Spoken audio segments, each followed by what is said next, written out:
Assalamualaikum Sobat Football United. Semoga sehat-sehat selalu, sehat-sehat sekeluarga. Jadi kebocoran kabar keadaan di internal klub Manchester United ini kan menjadi hal yang menurut gua ya, hal yang seharusnya tidak terjadi. Hal yang juga menunjukkan bahwa kesulitan keadaan manajemen di Manchester United, dressing room, pemain mungkin juga ya, kedisiplinan ada juga di sana. Ini masih belum bagus karena ya ada banyak kabar-kabar yang menurut gua harusnya tidak sampai keluar, ini tersebar bahkan. Nah, terkait dengan hal tersebut, ada informasi Omar Berada ini ya, gua ambil dari Daily Telegraph, Make Great Mike akunnya, gua kutip dari Center Devils, ini mengatakan kalau Omar Berada meluncurkan investigasi untuk mencari kebocoran dan memperingatkan staf. Dan ini dilakukan dalam sebuah email tentang kalau membocorkan informasi terkait dengan klub, ini akan dianggap sebagai pelanggaran yang serius dan bisa berakibat dipecat. Ini betul-betul tidak main-main ya apa yang dilakukan oleh Omar Berada. Di email kepada para staf Manchester United ini diinformasikan ataupun ditulis, siapapun yang membocorkan informasi keluar dari klub ini melanggar kewajiban dari kerahasiaan, harusnya tetap dianggap rahasia, aturannya seperti itu ya.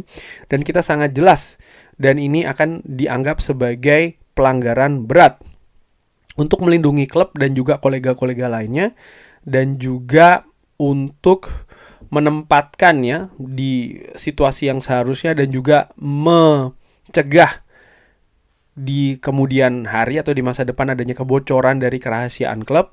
Dan juga kita akan melakukan identifikasi ya, artinya melakukan semacam kayak investigasi kepada orang-orang yang dianggap bertanggung jawab. Jadi ini tidak main-main menurut gue apa yang dilakukan oleh Omar Berada. Ya menurut gue banyak hal yang terjadi di dressing room Manchester United sebenarnya sekecil apapun itu harusnya tetap stay di Manchester United, tidak boleh keluar.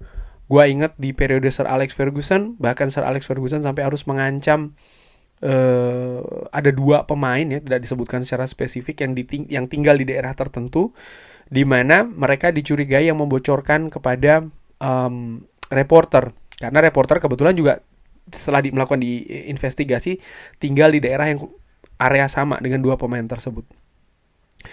Dan itu berhasil gitu loh. Menurut gua seharusnya keadaan di Manchester United, apalagi dengan situasi yang tidak positif seperti ini ya, hal sekecil apapun tidak boleh sampai bocor. Yang terakhir misalnya terkait dengan kerusakan screen TV monitor, menurut gua itu tidak seharusnya juga tersebar. Walaupun ya tapi kan susah begini dan begitu. Ya kalau seandainya staff itu solid, pemain itu solid, semuanya solid ya, hal tersebut bisa jadi tidak bocor keluar, dan harusnya memang seperti itu. Lalu juga situasi spekulasi, misalnya ada pemain-pemain yang tidak puas dengan formasi, dengan sistem permainan dari Ruben Amorim. Hal itu juga menurut gue secara ringan amatiran harusnya tidak sampai bocor keluar. Dan juga keadaan-keadaan lainnya ya menurut gue, dan dari beberapa tahun Manchester United konflik antara pemain dengan manajer ini seperti kayak terbuka sekali untuk publik, sehingga publik bisa juga mengolah berita tersebut, ditambahkan berbagai asumsi-asumsi lainnya yang dikemas seolah-olah itu merupakan kebenaran dan diperluas.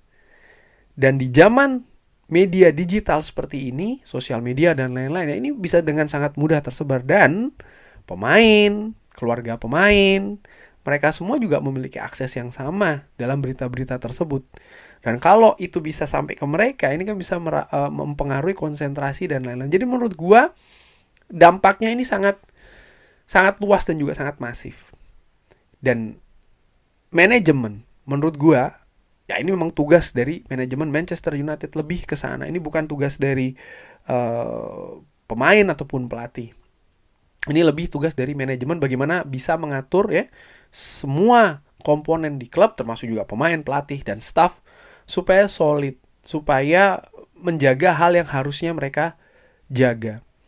Di sisi lain, ini juga menggambarkan bagaimana kultur di klub ini masih sangat lembek, masih sangat rapuh. Sehingga penegakan disiplin seperti ini masih harus dipacu lagi ya, masih harus diajak lagi, kurang lebih seperti itu. Dimana menurut gue secara ringan amatiran ada, ya kita tahu lah, mungkin sobat football nanti juga ada yang menjadi pekerja di sebuah perusahaan dan lain-lain. Memang ada aturan untuk menjaga kerahasiaan dari keadaan di perusahaan tersebut misalnya. Ini kan sebenarnya hal yang normal, yang seharusnya sebagai seorang profesional ya ini bisa dipegang. Sementara di Manchester United sayangnya kultur profesionalisme yang utuh, kalau gue lihat ya dari keadaan ini, ternyata masih belum bagus. Informasi-informasi kebocoran line up juga ya, ini yang juga sering dibahas ya kan. Ini kan menunjukkan bahwa hal itu line up loh bisa sampai bocor. Menurut gue ini kan hal yang yang sangat menyedihkan sih menurut gue. Dan kalau berbicara terkait dengan situasi Manchester United, permainan yang tidak bagus ya, hasil yang tidak maksimal, semua ini juga dikemas dalam sebuah kultur. Artinya percuma menurut gue ya kalau mengganti-ganti pelatih, mengganti-ganti pemain, berbicara soal kemampuan individu, kemampuan teknis semata, kalau tidak didasari oleh sikap profesional. Dan ini merupakan kultur dari klub yang harusnya justru disentuh, dirubah pertama kali. Bagaimana attitude ya pemain di atas lapangan, ini juga termasuk menurut gua unsur kecil dari kultur klub itu sendiri. Kalau kultur klub itu solid, itu kuat, maka implementasinya bisa ke banyak hal, termasuk juga attitude pemain di atas lapangan. Dan untuk melakukan hal tersebut ada menurut gua ya semacam kayak tokoh-tokoh kunci di klub. Manajemen, CEO, jelas penanggung jawab kultur dari klub. Terus ya, para direktur dan juga head coach. Menurut gua harus searah. Harus memiliki garis yang sama. Saat ini sudah dimulai menurut gue ya dengan situasi yang lebih tegas, dan semoga ini bukan cuman sekedar peringatan saja ya, tapi betul-betul dilakukan dengan tegas sih. Ya, kalau iya memang ini sangat menarik. Tapi by the way, sebelum gue akhiri video ini, bagaimana mungkin ingin mengatasi kebocoran Omar Berada, tapi email Omar Berada kepada para staff kita bisa ketahui seperti ini. Bagaimana menurut Sobat Football United? Seperti biasa silakan drop di kolom komen. Terima kasih sudah menyaksikan. Jangan lupa like, sholat, dan juga subscribe. Wassalamualaikum warahmatullahi wabarakatuh. Thank you.